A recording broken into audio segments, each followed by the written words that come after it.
Quand il créa le ciel et la terre, Dieu dit encore que les eaux foisonnent d'une profusion d'êtres vivants et que les oiseaux volent au-dessus de la terre, sous le firmament du ciel.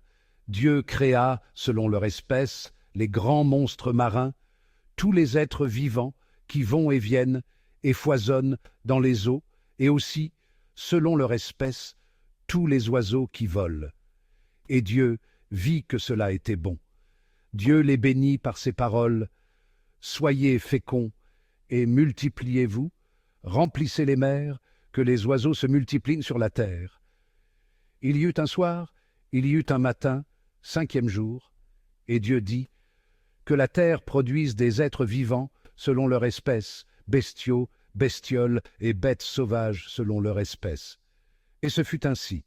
Dieu fit les bêtes sauvages selon leur espèce, les bestiaux selon leur espèce, et toutes les bestioles de la terre selon leur espèce. Et Dieu vit que cela était bon.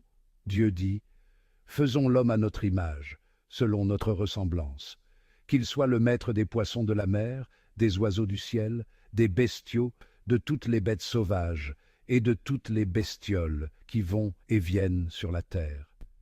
Dieu créa l'homme à son image, à l'image de Dieu il le créa, il les créa, hommes et femmes.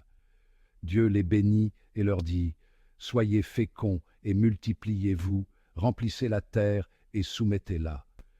Soyez les maîtres des poissons de la mer, des oiseaux du ciel et de tous les animaux qui vont et viennent sur la terre.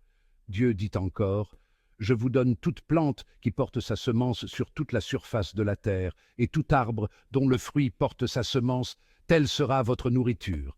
À tous les animaux de la terre, à tous les oiseaux du ciel, à tout ce qui va et vient sur la terre et qui a souffle de vie, je donne comme nourriture toute herbe verte.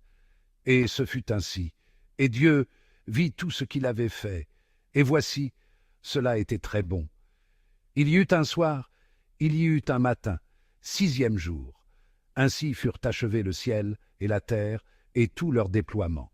Le 7e jour, Dieu avait achevé l'œuvre qu'il avait faite. Il se reposa, le 7e jour, de toute l'œuvre qu'il avait faite. Et Dieu bénit le 7e jour. Il le sanctifia, puisque ce jour-là, il se reposa de toute l'œuvre de création qu'il avait faite. Telle fut l'origine du ciel et de la terre lorsqu'ils furent créés.